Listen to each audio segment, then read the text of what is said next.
Saludos, les habla Miguel Guillén. Vértigo es un espacio donde usted conocerá a los personajes públicos que ayudan a formar opinión.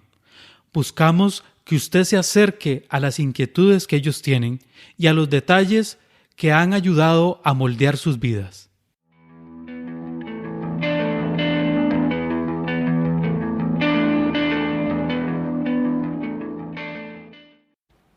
Amigos, les ofrecemos una primera entrega de una conversación que sostuvimos con el ex vicepresidente de la República, Kevin Casas, con el compromiso de hacerles llegar pronto la segunda parte. Esta segunda parte va a tratar de aspectos personales de la vida de Kevin Casas, de su formación personal, académica, su vida familiar. En esta primera etapa, en esta primera entrega, les vamos a ofrecer un análisis de la coyuntura histórica actual que vive nuestro país. Saludos amigos, les habla Miguel Guillén de nuevo. Hoy, una tarde de viernes 16 de marzo de 2018, compartimos con un amigo, alguien a quien admiramos mucho, un personaje que ha navegado en las dificultades de la política, un intelectual, uno de los costarricenses, a mi criterio, más connotados de los últimos tiempos, de los que mejor proyección tienen, por su solidez, su formación intelectual y sus capacidades demostradas. Y es alguien con el que Felipe Fischel, que como ustedes saben siempre participa de la producción, hemos venido detrás de él insistiendo en esto y hoy se nos dio la oportunidad de compartir y queremos aprovecharlo y que ustedes lo disfruten también. Comentaba yo, le hacía un preámbulo a Kevin en off y le decía que quisiéramos conocer mucho de Kevin, de su persona, de sus influencias, de los seres humanos que han ido forjando su vida, que han ido moldeando sus sueños. Y bueno, para eso estamos aquí y de eso se trata, Kevin, acá. Muchísimas gracias por el rato que nos concedes y esperemos estar un muy buen rato con vos. Muchísimas gracias, Miguel. Es un enorme gusto estar con vos y con Felipe, a quien tuve la buena fortuna de tener como alumno hace poco, y un muy buen alumno, así que realmente es un enorme gusto compartir este rato con ustedes. Bueno, yo quisiera iniciar con un comentario, porque muchos de los que nos van a oír, nosotros queremos que este podcast sea escuchado antes de las elecciones. Y eso nos obliga a pedirle a Kevin que nos haga algunos comentarios, porque de lo que trata es poder orientar un poco a la opinión pública. Hay una percepción general de deterioro de las condiciones del país en general, no solo en el tema político y económico, sino de la misma convivencia social que hemos tenido como costarricenses. Creo percibir ese deterioro. Yo no sé si usted coincide con esa percepción y si es así, ¿qué soluciones inmediatas recomienda usted principalmente a la gente que se preocupa por los temas de todos, por los temas públicos? Primero que todo, tratame de vos, porque si no me voy a sentir cómodo y la verdad que estamos entre amigos. Gracias. Yo creo que esa percepción, Miguel, es totalmente justificada. Creo en particular que hay un deterioro en la esfera política. O sea, si vos ves la situación económica del país con un par de lunares grandes, el tema del desempleo que se nos ha quedado muy arriba desde hace años, el tema del déficit fiscal que presenta un peligro real e inminente. La situación económica en términos de crecimiento económico, de dinamismo del sector privado, no es mala. O sea, la economía ahí va. Este país no crece espectacularmente, pero crece de manera sostenida. Estamos en un 4%. Exacto, 3,5%, 4%. No es espectacular, pero no es malo, sobre todo en América Latina. La economía ahí va. Socialmente, el país, pese a todo, y pese en particular a un agudo problema de desigualdad que se ha vuelto más visible cada vez, los niveles de desarrollo humano del país siguen mejorando. Siguen mejorando. Incluso la pobreza depende de cómo la midas. Si la medís por necesidades insatisfechas, la pobreza tiene 10 años de estar bajando, lo cual se dice poco. La situación social del país, sin ser ni remotamente óptima, no se ha deteriorado de manera significativa. El problema es la política. O sea, en la política sí realmente es muy perceptible un deterioro considerable. Un deterioro en la capacidad del sistema político para procesar demandas sociales a través de vías institucionales y responder de manera adecuada a esas demandas sociales. En otras palabras, lo que te acabo de dar es una definición de gobernabilidad. En eso consiste la gobernabilidad, en la capacidad del sistema político para responder de manera adecuada a demandas sociales. Ahí el país ha sufrido un deterioro muy, muy evidente. En las últimas, yo te diría, eso es difícil medirlo con exactitud, pero yo te diría las últimas 2 décadas. Yo me acuerdo, posiblemente, ciertamente Felipe va a ser muy joven para esto, pero yo me acuerdo cuando en el año 95, en su primer discurso ante la Asamblea Legislativa, un 1 de mayo, el entonces presidente José María Figueres utilizó la palabra ingobernabilidad por primera vez. Fue el tema de su discurso y todo mundo se sorprendió mucho. Bueno, ya ahí había una señal de alerta muy clara de que el desempeño del sistema político estaba alcanzando digamos, estaba topando con problemas muy graves. Ojo, si nos vamos para atrás, que son las cosas que no, como que se olvidan, ¿verdad? Se pierden en el baúl de los recuerdos. Allá por el año, que eso probablemente, todos nosotros éramos yo estaba muy chiquillo, pero lo he leído, y uno de mis maestros, don Rodolfo Cerdas, contaba mucho esta historia. Decía que en la última presidencia de don Pepe, estoy hablando de allá por el año 72, digamos, don Pepe, medio en broma, medio en serio, porque con don Pepe a veces no se sabía, hizo la propuesta de que lo dejaran gobernar por un año como dictador. Bueno, como había hecho al final de la guerra civil, ¿no? Fue una junta, un gobierno de facto. Bueno, que lo dejaran gobernar por un año como dictador.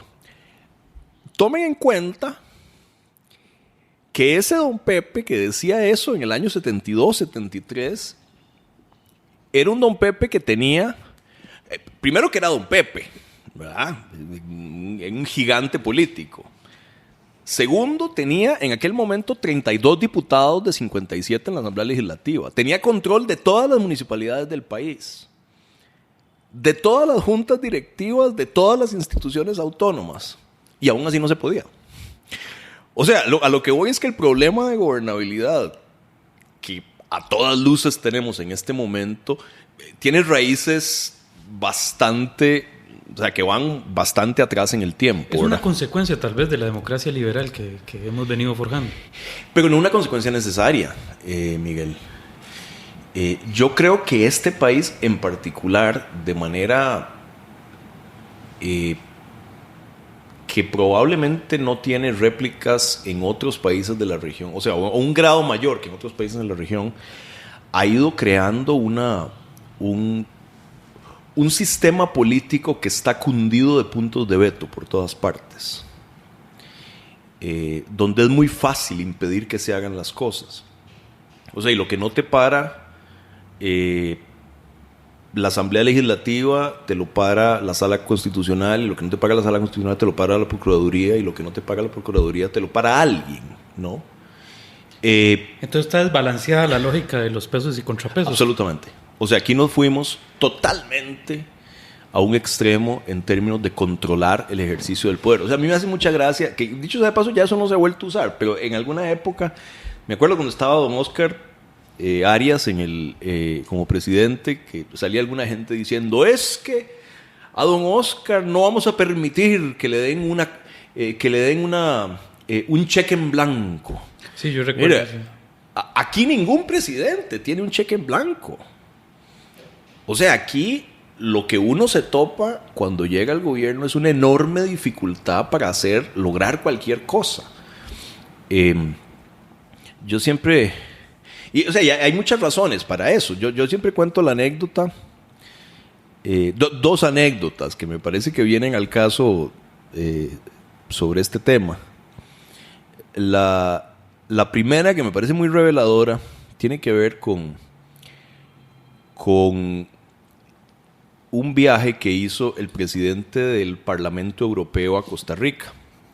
Resulta que yo había conocido a este hombre, un español, don José Borrell, que había sido ministro del gobierno de Felipe González en España. Yo lo había conocido poco antes de entrar yo al gobierno como vicepresidente. Ya era vicepresidente electo, entonces alguna cosa tuve que ir yo a Bruselas y me lo presentaron, y como que hicimos buenas migas. El hombre simpatiquísimo. Resulta que ya estando yo en el gobierno, unos meses después, este hombre en su condición de presidente del Parlamento Europeo, hace una gira por Centroamérica y pasaba por Costa Rica. Entonces tiene la deferencia de pedirme una audiencia, una cita. Y entonces pues venía el hombre con toda su comitiva. El día antes de la cita, yo estaba aquí en el Ministerio de Planificación, aquí cerquita, y entonces le digo yo a mi asistente, ay, Carito, qué torta, ¿verdad? Viene este señorón, ¿verdad? Con todo este montón de gente y esta delegación tan importante, esta oficina está como tan fea, ¿por qué no compramos un arreglito de flores? Miren, no puedo yo explicarles la pesadilla kafkiana en la que se convirtió la compra del arreglo de flores. Estuvo mi jefe de despacho y yo mismo en el teléfono durante 2 o 3 horas con el Ministerio de Hacienda, con la Contraloría y con la Procuraduría, examinando la legalidad de la compra del arreglo de flores, para que al cabo de esas 2 o 3 horas saliera una funcionaria de la Contraloría en tono triunfal diciéndome que no se podía comprar el arreglo de flores porque había una directriz de la Contraloría que específicamente le prohibía a los ministros de Estado comprar un arreglo de flores. O sea, ese día entendí la magnitud del problema que tenemos con los controles sobre la gestión pública. Tuve que meterme yo la mano en la bolsa y comprar el arreglito de flores, ¿verdad? Ojo, y esta es la parte, y esto me lleva a la segunda anécdota, que es importante. Un efecto de esos controles, y un efecto muy importante, es que todo mundo está paralizado en el Estado. Nadie quiere tomar decisiones, porque sabe que para donde sea que se mueva, topa con alguna norma que le impida hacer lo que está haciendo, y si lo hace, lo pueden sancionar. Y eso tiene un efecto que es el siguiente. Cuando yo llegaba ahí al ministerio, todas las mañanas me encontraba una pila así de alta de documentos en mi escritorio para firmar. Lo interesante era que 2/3 partes de esos documentos eran cosas que tenían que haberse decidido 3 o 4 niveles para abajo del ministerio. El Estado costarricense es la única organización compleja que yo conozco donde las cosas se delegan para arriba. Sí, sí. ¿Verdad? Usted, sí. Que le da pánico tomar, usted funcionario, le da pánico tomar decisión, usted pasa la cosa ahí para arriba y hay que se entiendan, ¿verdad? Entonces, ese es el Estado que tenemos. Es un Estado que se ha vuelto tremendamente disfuncional. Y si a ese sistema cundido de puntos de veto le sumamos la otra... que eso es cultural, digamos, ya es un tema, inclusive si no está en la ley, no lo inventamos. Así es. O sea, no, así es. Es un tema que además pasa ya casi por la personalidad de nuestros funcionarios. Porque bueno, ha habido presión también externa sobre el tema de corrupción y demás, que creo que confabula para esto. Así es. Ahora, yo creo que a toda esa maraña de controles le sumamos un problema adicional ahora, y lo acabamos de ver en el resultado electoral, que es la fragmentación del sistema de partidos, ¿verdad? Que hace muy difícil que en el sitio donde más importa que sea posible tomar decisiones, que es la Asamblea Legislativa, sea enormemente difícil construir mayorías legislativas, ¿verdad? Entonces, ¿por qué se decanta usted? Hay algunos que promueven una constituyente, que creen que la salida es convocar una constituyente, y algunos que impulsan unas reformas parciales a la Constitución, muy puntuales, por ejemplo, entrarle al tema de la Sala Constitucional, entrarle al tema de la Contraloría. Sí, me parece que son como las dos vertientes más fuertes, digamos que en alguna medida nos han ido dividiendo un poco a los analistas y a los políticos. ¿Por cuál, o si hay una tercera, pues cuál sería? Miguel, ve qué interesante lo que estás diciendo, porque yo coincido con vos en que esas dos vertientes de la opinión, digamos, de la gente que sabe de estas cosas existen. En ambos casos se presume que el status quo está agotado, ¿verdad? Yo creo que en eso estamos de acuerdo más o menos todos. Usted lo ha dicho mucho. En muchas entrevistas y en algunos artículos usted ha dicho, perdone que le interrumpa, pero es para enriquecer en esta línea que usted está tratando de concluir, de que las expectativas sobrepasan las condiciones, digamos, en este caso materiales, institucionales, inclusive intelectuales. La sociedad espera mucho más de lo que se le está ofreciendo, y el Estado y las instituciones y los políticos no han tenido la respuesta a ese nivel, a ese porcentaje de expectativa, digamos. Vamos a ver, a eso voy a llegar. No quiero dejar suelto el cabo anterior. La constituyente. Miguel, depende del día que me preguntes. Hay días que me levanto pensando que la constituyente es lo más cercano que tenemos a un botón de reset. Y hay días que no. Últimamente estoy en la posición del no. Como le he oído decir a don Francisco Antonio Pacheco, que sé bien que es alguien muy cercano a vos. Y compartió con nosotros ya un podcast que por ahí está de camino, sí. Bueno, es una de las voces más lúcidas que tiene la política de este país. Como alguna vez le oí decir a don Francisco Antonio, yo estoy a favor de la constituyente si me dicen quién la va a hacer y qué va a decir, ¿verdad? Sí, claro, porque ojo, cuando proponemos una constituyente, por alguna razón misteriosa, todo el mundo asume que le vamos a meter tijera a aquellas cosas que no funcionan, nada más.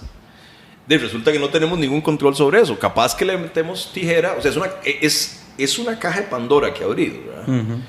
Y te pueden salir cosas buenas como te pueden salir cosas terribles. Perfectamente puedes acabar metiéndole tijera a cosas de nuestra Constitución, y hay muchas que funcionan muy bien. Digamos, qué sé yo, el régimen de protección de las libertades públicas en este país, vertido en la Constitución, es extraordinariamente bueno. Entonces, ojo, ¿verdad? Yo creo mucho más en la vía de las reformas parciales. Ahora, el gran problema, Miguel y Felipe, es que fíjate que yo no me acuerdo cuándo fue la última vez que hicimos una reforma constitucional en un tema importante, grueso de la Constitución. No sé, deben haber pasado 20 años. No sé si fue Miguel Ángel Rodríguez que intentó sobre el capítulo de garantías económicas. Impulsó algo por ahí.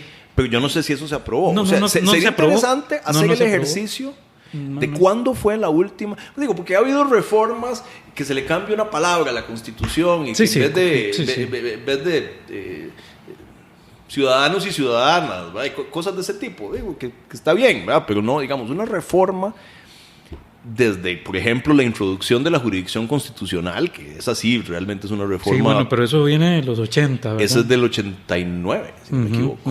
El 89 con don Oscar Arias, sí. Entonces, o sea, yo no sé realmente cuándo fue, ya esto es a lo que voy, no sé cuándo fue la última vez que hicimos una reforma parcial de magnitud en nuestra Constitución. Entonces, cuando proponemos que no, y la vía de solución es hacer reformas parciales, bueno, perfecto, pero tenemos 20 años de no hacer una reforma parcial que valga la pena, ¿verdad? Es que es un nudo, porque el mismo mecanismo para poder hacer una reforma ya es intrincado. Por supuesto. Entonces, estamos maniatados ahí. Ahora, la otra parte de lo que comentabas, me preguntabas, el tema de esta brecha creciente que hay entre expectativas sociales de bienestar y la capacidad del Estado para responder proveyendo bienes y servicios públicos a esas expectativas. Ojo, que muchos de los derechos que tenemos como ciudadanos, de los derechos sociales, se traducen en bienes y servicios públicos: acceso a la educación pública, acceso a la salud pública, calles en buen estado, qué sé yo. Y hay un costado de protección de derechos también que es importante, de contención, en este caso de abusos, por ejemplo, que es importante también ver ese, porque, claro, el costarricense está muy hecho a recibimos, ¿verdad?, del Estado, pero nuestro deber para con la sociedad y con el mismo Estado pues se nos olvida a veces, pero esa funcionalidad la gente se siente muy desprotegida, principalmente en estos días, por ejemplo, que vemos que la inseguridad y todo se lo achaca a la administración, por ejemplo. Entonces hay un costado también de proveer bienes y servicios, pero también hay una vamos a ver, un costado de protección que se ha descuidado, que se ha vuelto muy poroso y que la sociedad lo resiente, digamos. La seguridad es un derecho. La seguridad es un derecho, y el más público de los bienes públicos es la seguridad. O sea, el Estado, si alguna obligación tiene, es la de proveer seguridad. Está en la base del contrato social, ¿no? Yo creo que la capacidad del Estado para proveer esos bienes y servicios públicos en los que se traducen derechos fundamentales se ha atrofiado. Ojo, es justo decir que esa brecha entre expectativas y capacidades del Estado, esa brecha se ha ido volviendo más grande en todas partes, ¿verdad? O sea, el crecimiento de las expectativas de bienestar está siendo enormemente acelerado en todas partes. O sea, es muy interesante lo que está pasando. O sea, a mí me parece, por ejemplo... ¿Y a qué se debe ese fenómeno? Porque a mí me parece que eso es un comentario que grafica muy bien. Todos creo que muy difícilmente no estaríamos de acuerdo con esa perspectiva que usted muy bien plantea, porque grafica nuestra época. Pero ¿a qué se debe, digamos? ¿Es el Estado bienestarista que produjo, digamos, una situación de confort en una clase media y que... Yo no sé, esa es una conversación larga en sí misma. Yo creo... Los medios de comunicación se han encargado de democratizar las expectativas de bienestar y las expectativas de consumo, pero no la posibilidad de satisfacerlas, o no en la misma proporción. No, pero entonces imagínese la trampa, eso que usted, porque además los medios de comunicación se han vuelto enemigos directos de la clase política, por decirlo así. Vamos a ver, la han tacado y la han socavado al punto de que, bueno, entonces les exigimos, pero tampoco les dejamos. Qué trampa, ¿verdad? Ahora, aquí estamos hablando de esta primera parte, que es el tema de cómo y por qué crecen las expectativas de bienestar. Te pongo un ejemplo que podría parecer trivial, pero no lo es, que es, digamos, el efecto que tienen dándole difusión a ciertos modos de vida las telenovelas, que llegan a todos los estratos de la población. Ojo, digamos, está demostrado, por ejemplo, que esto es muy interesante, que hay una conexión empírica entre la audiencia de las telenovelas en Brasil y la caída de las tasas de natalidad. ¿Por qué? Porque los modelos que las mujeres, sobre todo de estratos humildes, ven en esas telenovelas son, digamos, modelos de mujeres estudiadas, de mujeres profesionales, de mujeres independientes. Y eso tiene un impacto directo en las tasas de natalidad. Lo cual me parece muy interesante. Es simplemente un ejemplo que transmite una cosa más amplia, que es el papel de los medios de comunicación dándole difusión a ciertas expectativas de consumo y a ciertos modelos de vida que la gente asume como deseables. O sea, hay unos estereotipos que se han instalado y que han... Sí. Y bueno, hay una democratización de las expectativas, pero no de los medios para satisfacerla. Por lo menos no en la misma velocidad, ¿verdad? Entonces ahí tenés una brecha importante. Y yo creo que en el caso de Costa Rica en particular, la capacidad del Estado de atender esas expectativas de acceso a ciertos bienes públicos que son muy importantes para el bienestar individual y de la familia, se ha atrofiado. Se ha atrofiado. Y a veces, vamos a ver, a mí, hay pocos momentos en que yo haya tenido así una epifanía, ¿va? Esto es así que se te prende un bombillo en la cabeza. Me acuerdo andábamos haciendo campaña, eso fue antes de la elección de don Oscar y la elección de la que yo fui parte en 2006. Antes de la elección del 2006 andábamos haciendo campaña. Me acuerdo que andábamos allá, andaba con un grupo de gente allá por Escazú, en algún barrio en Escazú, en un barrio humilde de Escazú. En Escazú hay de todo. Y me acuerdo que llegamos a una calle y había, en esta calle, en donde estaban estas casas, había un problema de aguas negras. O sea, había una alcantarilla que estaba abierta, el barrio olía muy feo y se veían las aguas negras corriendo. Y entonces, bueno, la gente estaba cabreadísima por el asunto de la bendita alcantarilla, que bueno, que era una barbaridad, que vea qué feo que huele. Y entonces yo, con una gran candidez, ¿verdad? Les pregunté, mire, ¿y ustedes qué han hecho gestiones? O sea, ¿por qué no le dicen a la municipalidad que venga y se los arregle? Dice, no. Sí, nosotros ni perdemos el tiempo, ¿no? La municipalidad no, a esos ni siquiera les preguntamos, porque esos no nos van a resolver el problema. Lo que hicimos fue irnos directamente ante el Ministerio de Salud. Entonces, en ese momento se me prende el bombillo a mí y digo, qué interesante esto. Aquí tenés un problema ante el cual lo que debería ser una primera capa de respuesta del Estado, los gobiernos locales, claramente no están respondiendo. O la gente los percibe como que no están respondiendo. Y en consecuencia, la gente afectada se lleva su demanda a instituciones a nivel nacional que están terriblemente sobrecargadas de demandas. O sea, hay una primera capa de respuesta a las demandas ciudadanas, una primera capa de gobernabilidad que aquí no está funcionando. ¿Verdad? Entonces... Y funcionó en algún momento. Porque ya esto me lleva lleva... una pregunta. Me lleva... Usted nace en 1968.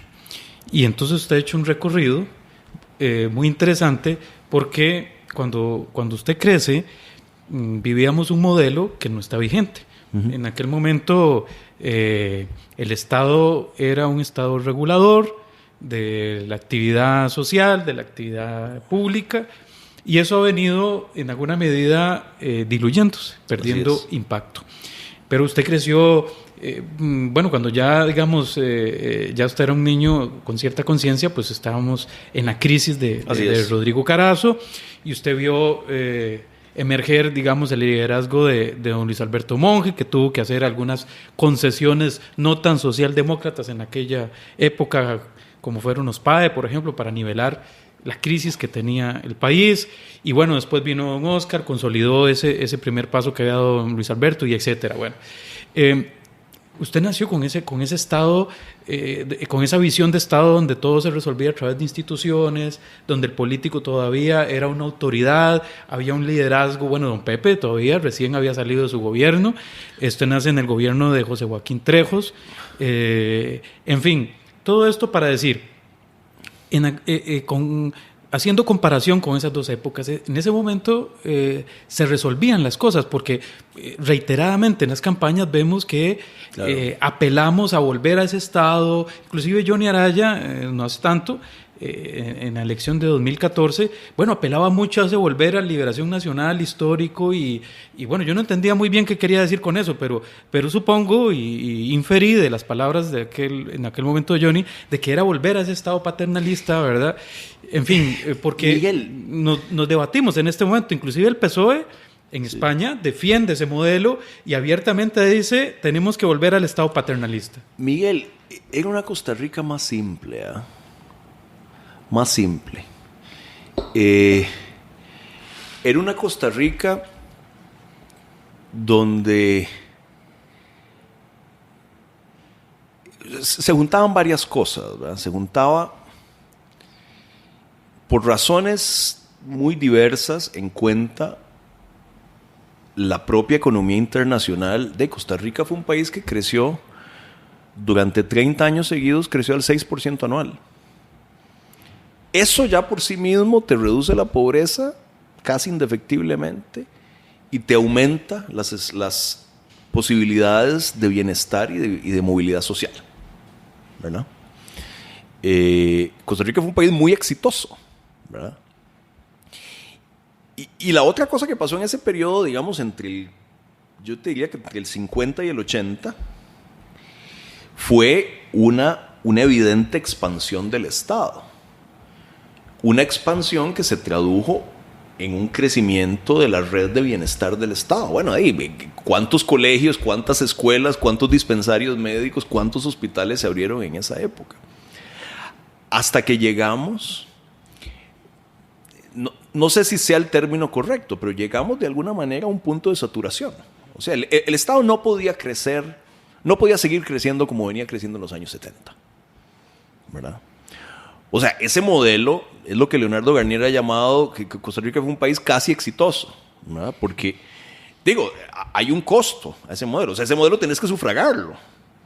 Y en los años 70, la única forma de sufragarlo, y no solo fue así aquí en Costa Rica, o sea, fue así aquí en Costa Rica, porque fue así en otros países de América Latina, la forma de sufragarlo fue endeudándonos.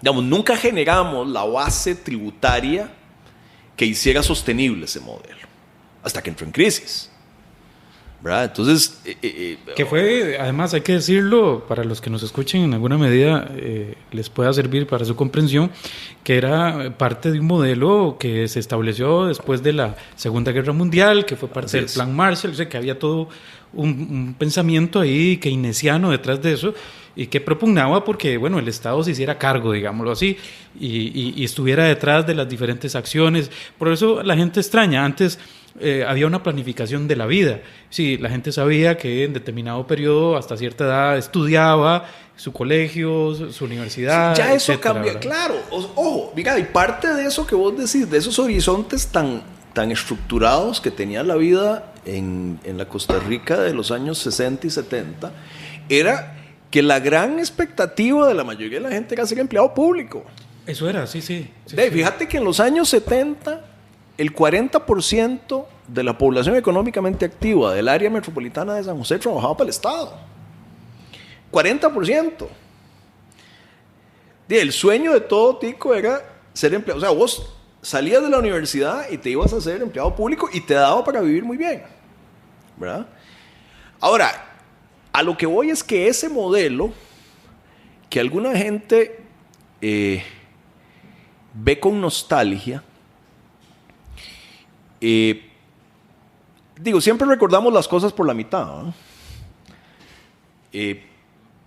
Tenía primero un costo económico que eventualmente pasó la factura, que fue la crisis de principios de los 80. O sea, como decía antes, no era un modelo fiscalmente sostenible, ¿verdad? Pero además,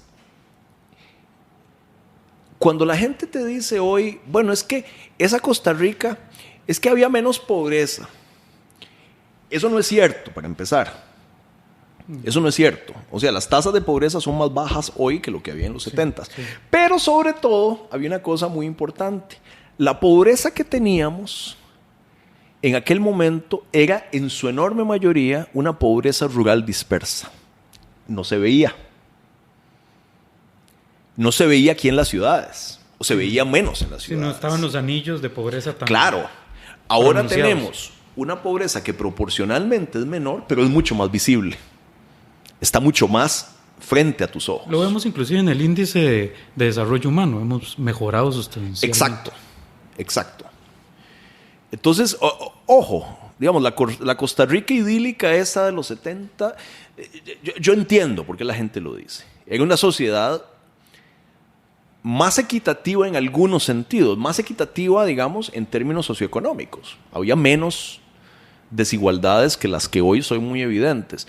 Pero yo quiero, o sea, cuando hablemos de desigualdad, entonces hablemos de desigualdad a secas. ¿Éramos menos desiguales socioeconómicamente? Sí. Pero yo quiero que le preguntes a una persona homosexual, por ejemplo, hoy, si la Costa Rica de los años 70 era más o menos desigual que ahora. Sí, excelente perspectiva, sí. ¿Verdad? Sí, sí. Yo quiero que le preguntes a las mujeres costarricenses hoy si hay menos o más oportunidades que las que había en 1970. ¿Verdad? Entonces, ojo, si vamos a hablar de desigualdad, hablemos de desigualdad a secas. Ahora que usted toca ese tema de la homosexualidad, hay dos pilares fundamentales que visualizo en este momento de nuestra democracia liberal. Es el respeto a los derechos individuales y la división de poderes, ¿verdad? Así es como lo más elemental de los padres fundadores del modelo estadounidense, digamos, de ¿sí? Aquellos primeros demócratas. Hoy, uno de esos bastiones, creo yo, está en discusión en Costa Rica, porque hay un sector de la población que dice no se están respetando los derechos individuales, cuando no me están queriendo a mí permitir poder casarme libremente con mi pareja, y en este caso me remito a las parejas homosexuales. ¿Es eso cierto? ¿Y qué tan profunda es esa crisis en este momento hoy día? Pues ese es un temazo, Miguel. Fíjate que... Porque es grave decir en Costa Rica, de pronto, que no estamos respetando los derechos, o que está en cuestión si el Estado y los que pueden eventualmente llegar al poder van a respetar los derechos individuales. Me parece que no es un tema que se debe dejar pasar. No es un tema trivial, por supuesto.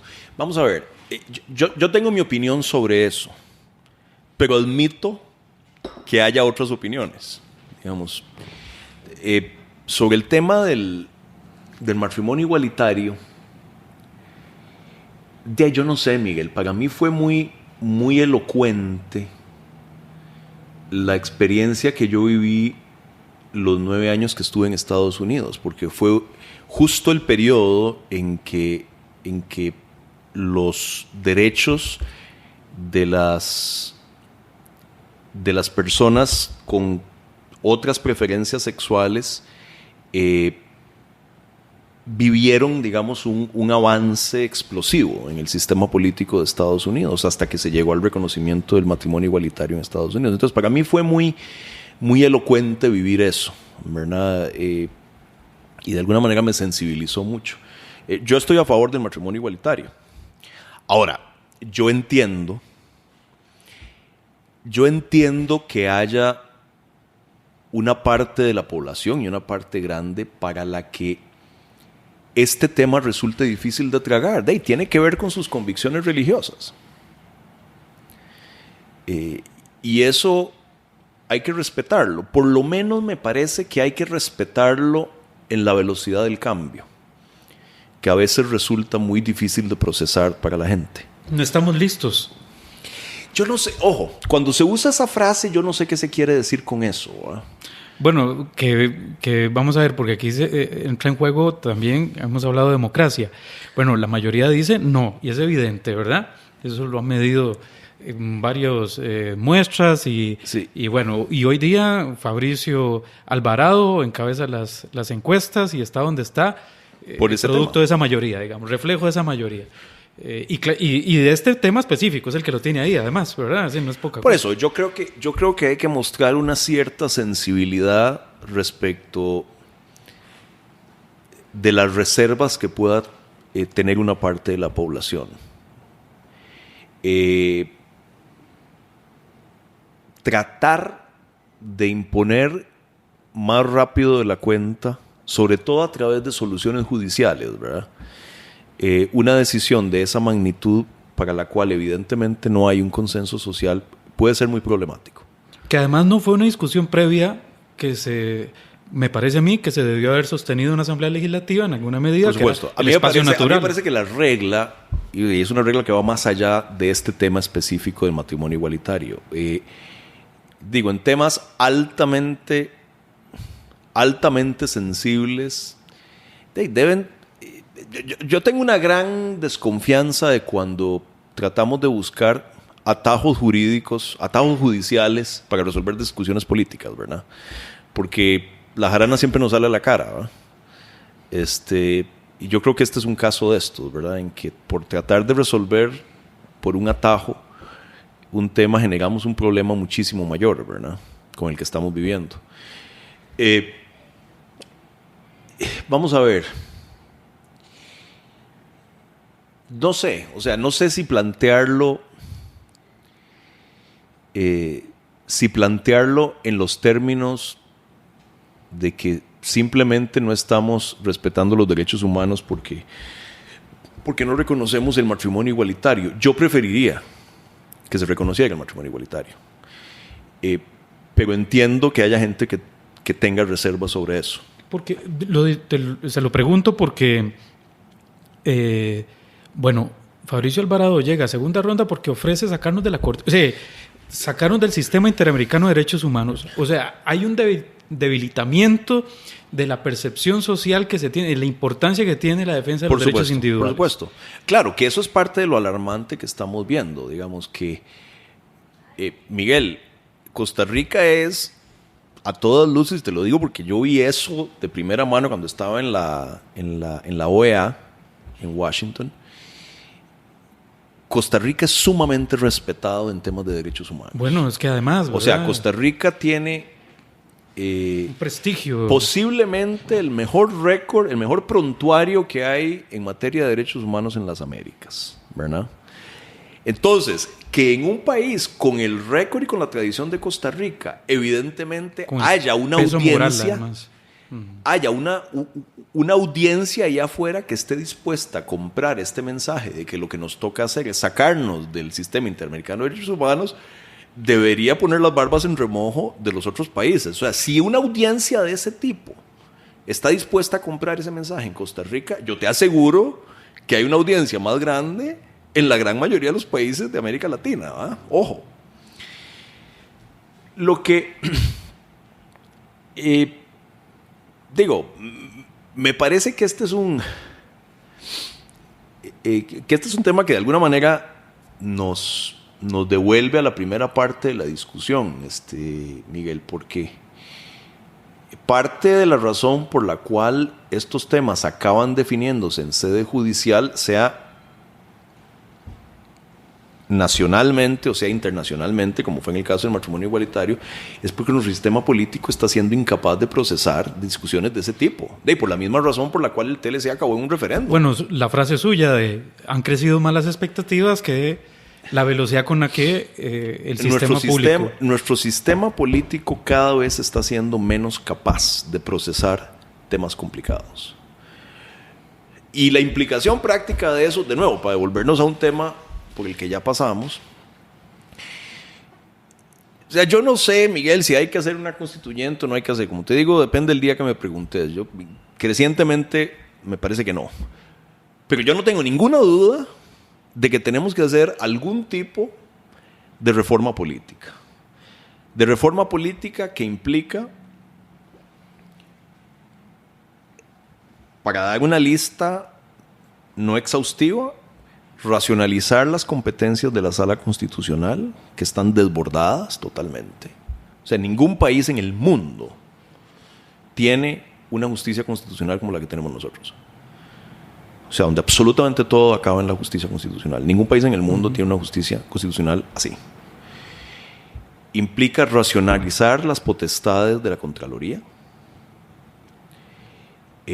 lo cual posiblemente implica reforma constitucional, porque el control previo que ejerce la Contraloría está atornillado en la Constitución, y en eso vamos a contramarcha de toda la práctica internacional, que cada vez está más dirigida a que los órganos de control ejerzan control posterior y establezcan responsabilidades. ¿Implica esa reforma política darle una repensada al sistema electoral?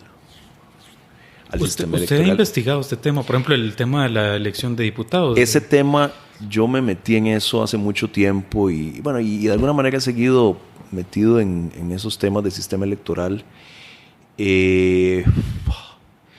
Hay una propuesta interesante que ha puesto sobre la mesa un grupo que se llama Poder Ciudadano, si no me equivoco. Sí. Un poco redistribuir nuestra división. Donde está Abril Gordienko y otras gentes. Tienen una propuesta... Un poco absorbiendo el modelo alemán. Exacto. Correcto, muy basado en el modelo, en el sistema electoral alemán, que fíjate que a mí me parece en general bastante correcta.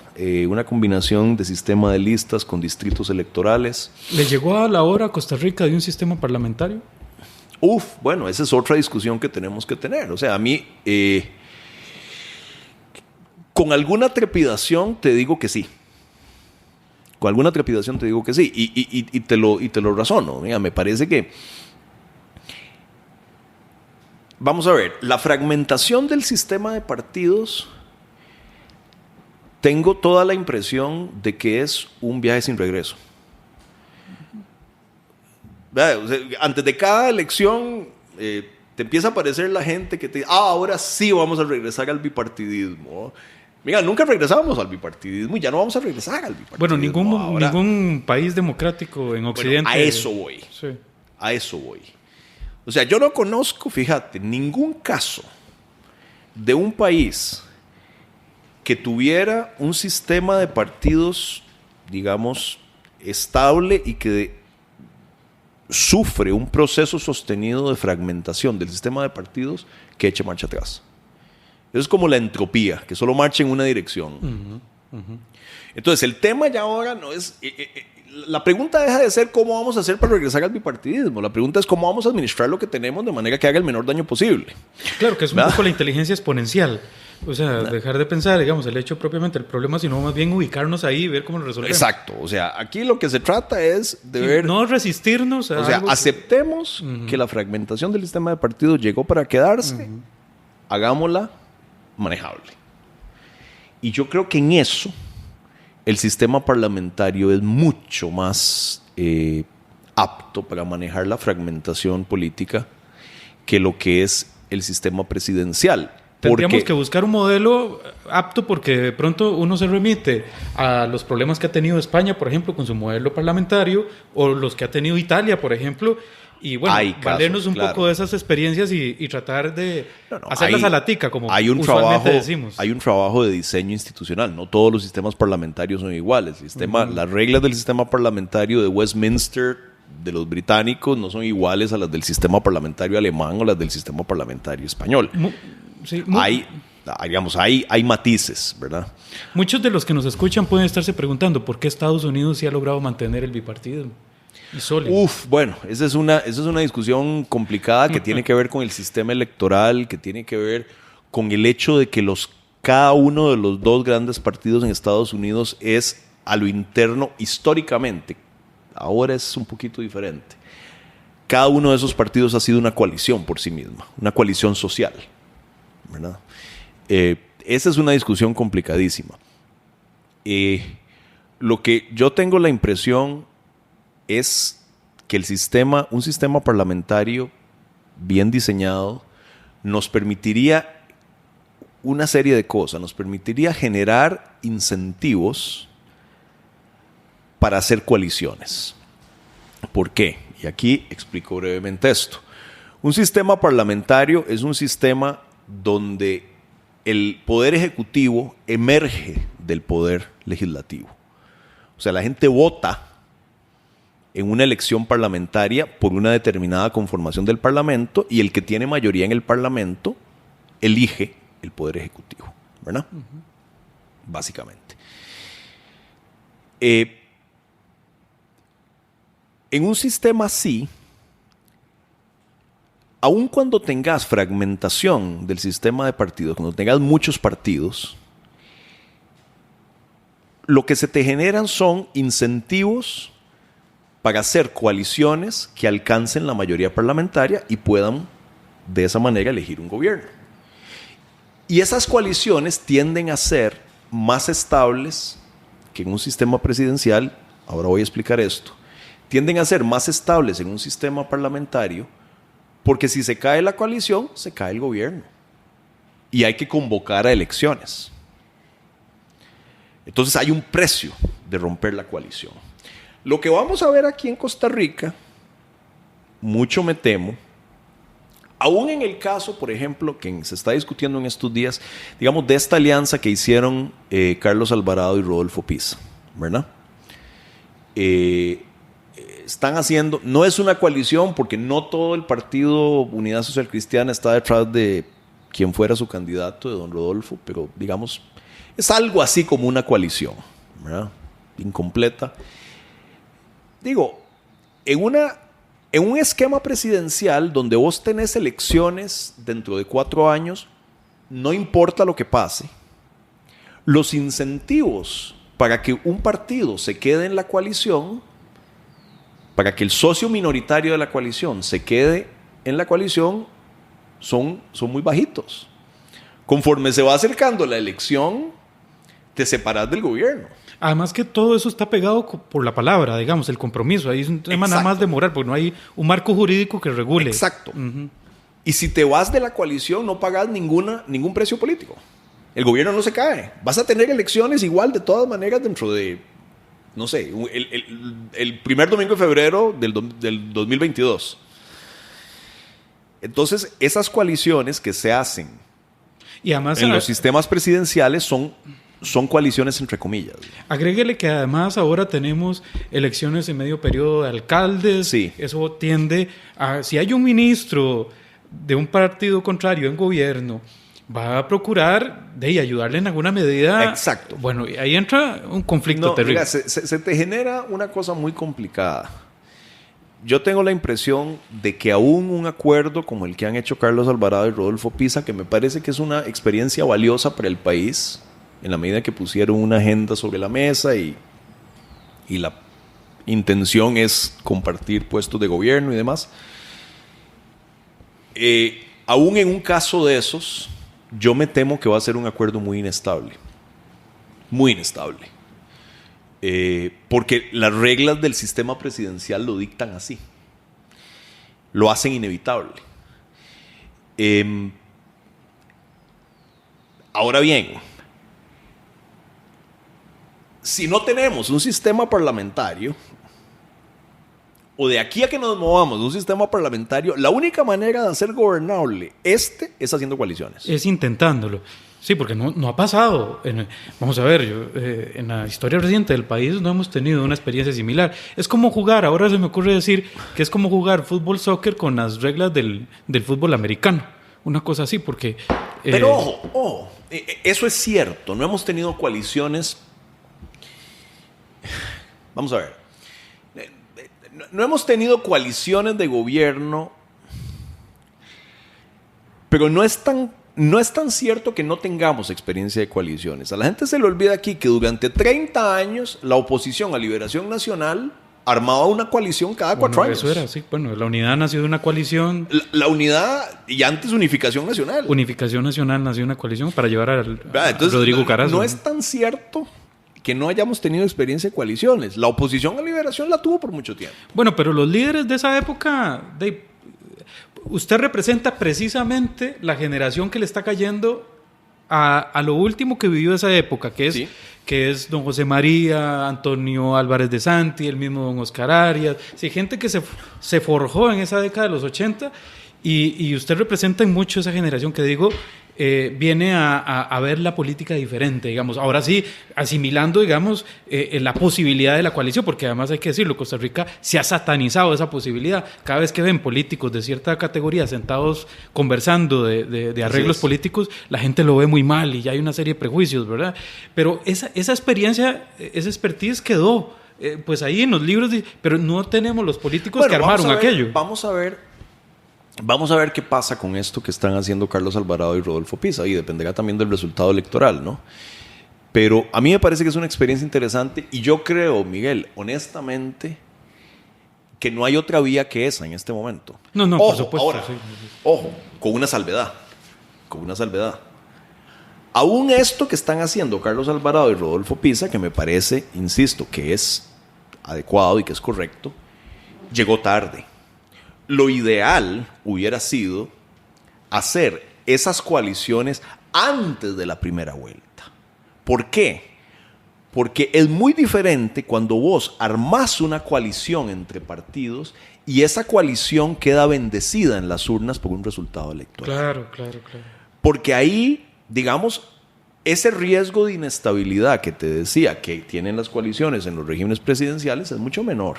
O sea, ahí sí, si rompes la coalición después de la elección, pagás un precio electoral, porque la gente votó por una coalición. Y ese, me temo que va a ser el siguiente paso de aquí a 4 años. O sea, de aquí a 4 años, la fragmentación que tenemos es tal. O sea, Miguel, yo no veo... O sea, a mí me impresiona la gente. Yo no sé qué números estarán viendo, porque yo no veo, ya no solo que ningún partido de los que tenemos esté en capacidad de gobernar solo, ni lejanamente. Ningún partido de los que tenemos, como lo estamos viendo ahora, está en capacidad de ganar una elección solo. Olvídate de gobernar, de ganar una elección solo. Sí. O sea, tenés que armar una coalición antes. Pero esto inclusive usted lo advirtió, tengo que decirlo, en febrero del 2017. Yo escuché una entrevista, usted advirtió, Costa Rica va a ir a una segunda ronda en 2018. Usted Miguel, tengo años de estar diciendo esto. Pero Miguel, tengo años y cada vez que se lo decía a alguien, ahí en el Balcón Verde, por ejemplo, mira, me volvían a ver como un marciano. O sea, porque ojo, y ahí entramos en otro tema complicado. O sea, cuando vos abogás por la necesidad de que un partido como Liberación Nacional haga una coalición, Miguel, vayámonos a lo más pedestre, hay menos puestos por repartir. Entonces hay una parte de la dirigencia que va a resistirse con uñas y dientes a eso, porque saben que sus posibilidades de ocupar una diputación o un puesto de regidor o un puesto en donde sea son menores. Entonces, ¿verdad? Por intereses muy chiquitos, ¿verdad? Termina bloqueada lo que a mí me parece que es la única posibilidad razonable de hacer funcionar el sistema político que tenemos con el nivel de fragmentación partidaria que tenemos. Es ahí donde está el problema. Ahora, insisto, yo creo que esa es una medida transitoria. Tenemos que acostumbrarnos a hacer coaliciones entre partidos antes de las elecciones. Pero falta capacidad de previsión en ese sentido, nuestros líderes, a pesar de que hay advertencias. Por ejemplo, el tema religioso, ya habían estudiosos que venían previéndolo desde hace algunas décadas, inclusive, que podía suceder. Y pareciera ser que Costa Rica, nuestra clase política, vive en una burbuja, aislado de ciertas realidades, es poco estudiosa. Así es. Mira, y yo creo que una muestra muy elocuente de esto, yo te decía hace un ratito que yo realmente estoy convencido de que la asignatura más urgente que tiene el sistema político nuestro es reformarse a sí mismo, hacer una reforma política que, como digo, involucre las potestades de la Sala Constitucional, las potestades de la Contraloría, el sistema electoral, incluso la división político-administrativa, etc. Algo de eso se trató de hacer con aquello que vos recordarás que fue la Comisión de Notables. La Comisión de Notables que nombró doña Laura Chinchilla hacia el final de su administración, donde estaba don Francisco Antonio, por ejemplo, estaba Rodolfo Pisa. Estaba Rodolfo Pisa. Hizo una propuesta realmente muy valiosa. Digo, yo no estoy totalmente de acuerdo con todo lo que proponían ellos, pero era una estupenda base. Es un documento muy valioso que se engavetó. Está llevando polvo en algún lado. Entonces, ¿por qué menciono esto? Tiene que ver con esto que acabas de decir, porque yo tengo la sensación de que nuestro sistema político, nuestra élite política está en un estado de negación. Este tema de la reforma política, que para mí es sin duda el más urgente, nadie lo mencionó en la campaña que acaba de terminar. No. Nadie lo mencionó siquiera. Así es. ¿Por qué? Porque la otra cosa que sucede es que cuando vos hablas de lo que decíamos antes, ¿verdad? Que es un sistema cundido de puntos de veto por todas partes. Uno de esos puntos de veto es el reglamento legislativo, ¿verdad? Entonces, todo el mundo dice, hay que reformar el reglamento, no sé cuántos, hace 20 años, ¿verdad? Vengo yo yendo, hay que reformar el reglamento. Bueno, la última reforma fue en el 94. Bueno, por eso. Importante, digamos. Hay que reformar el reglamento legislativo. A la hora de ponerle el cascabel al gato, en el fondo nadie quiere renunciar a su poder de veto, ¿verdad? Entonces, este tema de la reforma política es el más urgente que tiene el país entre manos, porque esa reforma es instrumental para todas las otras reformas que hay que hacer. O sea, en otras palabras, lo que te estoy diciendo, y en algún lado lo he dicho yo antes, Miguel, el problema de Costa Rica, el problema de la política en Costa Rica no es un problema sustantivo. No es qué es lo que vas a hacer con la economía, ni qué es lo que vas a hacer con la política social, ni qué es... Digo, el problema es de procedimiento. El problema es procedimental. La tubería del desarrollo está atascada. Y no importa lo que vos eches por este lado, nada te va a salir del otro lado. Ese es el problema que tenemos que resolver. Si no resolves el problema de procedimiento, no vas a resolver ninguno de los otros problemas. Si es que fluya la sangre otra vez por las instituciones nuestras y se vigoricen de nuevo. Que el sistema tenga capacidad de tomar decisiones, de ejecutar decisiones y en última instancia resolverle problemas a la gente, que para eso es que existen las instituciones políticas, si es que existen para algo. Ese es el tema que tenemos que resolver. Y uno quisiera que ahora, por lo menos, hubiera una masa crítica de gente con poder de decisión que tomara conciencia de la necesidad de hacer esta reforma política. No soy optimista justamente por lo que decía hace un instante. Nadie mencionó el tema. Es como si no existiera, ¿verdad? Nadie mencionó el tema de la necesidad de hacer una reforma política. Y mira, vamos a ver, fíjate que en encarnaciones previas me tocó a mí coordinar un programa de gobierno y coordinar después el Plan Nacional de Desarrollo basado en ese programa de gobierno, ya cuando estábamos en el ministerio. En el Ministerio de Planificación. En el Ministerio de Planificación. Miguel, no hay ejercicio más ocioso que ese. A mí no me vuelven a agarrar en eso. Porque nada de lo que vos pongas en un programa de gobierno, o sea, un programa de gobierno es una lista de buenas intenciones en este momento en Costa Rica. Nada de lo que pones en el programa de gobierno tenés ninguna certeza de que vas a poder hacerlo con el estado disfuncional que tenés. Bueno, ustedes ganaron las elecciones y muy poco de lo que se supone era el mandato del soberano se pudo cumplir. Ya, muchas cosas, tanto que tuvieron que ir a un referéndum, digamos. Porque... Bueno, exacto. Ese punto que estás mencionando es muy importante. Porque ve, yo me acuerdo cuando estábamos en la campaña de don Oscar,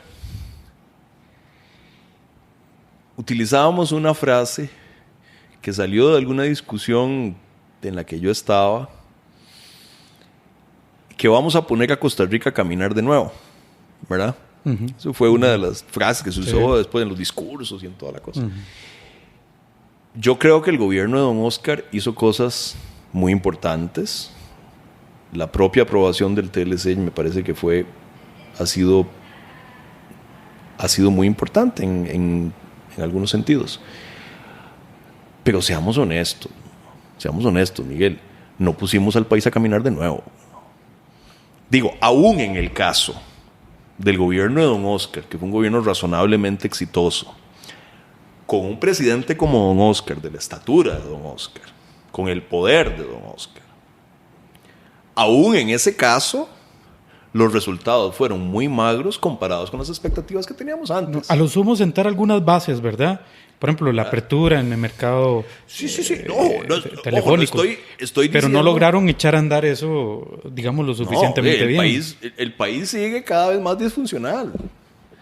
O sea, entonces lo que te estoy diciendo es que el problema es muy serio. O sea, aún un presidente como don Oscar, respecto a las expectativas que nosotros teníamos antes de llegar, ¿verdad? Que ahora sí, ¿verdad? Viene don Oscar y vamos a poner al país a caminar de nuevo. Eso no se logró. Y no se logró no porque don Oscar no quisiera, sino porque el sistema le hace muy difícil a cualquiera que llegue a hacer eso. Y cada vez más difícil. O sea, si eso era así hace 10 años, es más así ahora. Entonces, yo creo que ese tema de la reforma política es ineludible, ¿verdad? Vamos a hacer una pausa acá en el podcast de esta conversación para retomarla porque se queda muchísima cosa interesantísima. Pero vamos a hacer una pausa acá y vamos a retomar esta conversación.